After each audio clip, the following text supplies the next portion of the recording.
पर्यंती येथे जुगार अड्ड्यावर पोलिसांची कारवाई, 7 जणांविरुद्ध गुन्हा। नमस्कार, आपण पाहत आहात क्रांतीपत्र न्यूज। माण तालुक्यातील पर्यंती गावच्या हद्दीत सुरू असलेल्या कथित जुगारावर मसवड पोलिसांनी कारवाई केली आहे। या कारवाईत 7 जणांविरुद्ध महाराष्ट्र जुगार कायद्यान्वये गुन्हा दाखल करण्यात आला आहे। पोलिसांनी दिलेल्या माहितीनुसार 16 ऑगस्ट 2026 रोजी दुपारी सुमारे 3:25 पर्यंती गावच्या हद्दीतील लक्ष्मीदेवी मंदिराच्या आडोशाला काही जण 3 पाणी पत्त्यांवर पैशांची पैज लावून जुगार खेळत असल्याची कारवाई करण्यात आली। या प्रकरणी मसवड पोलीस ठाण्यात गुन्हा क्रमांक 220/2026 नुसार महाराष्ट्र जुगार कायदा कलम 12 अ प्रमाणे गुन्हा दाखल करण्यात आला आहे।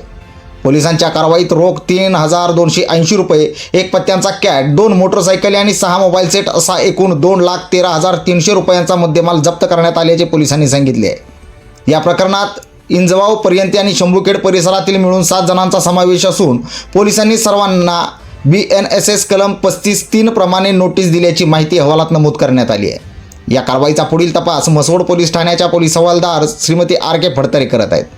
दरम्यान परिसरात सुरू असलेल्या बेकायदा जुगाराच्या प्रकारावर पोलिसांकडून कारवाई सुरू असून अशा प्रकारांना आळा घालण्यासाठी पोलीस प्रशासनाकडून विशेष लक्ष दिले जात आहे। क्रांतीपत्र न्यूजसाठी मी संपादक जावेद खान मुलानी, धन्यवाद।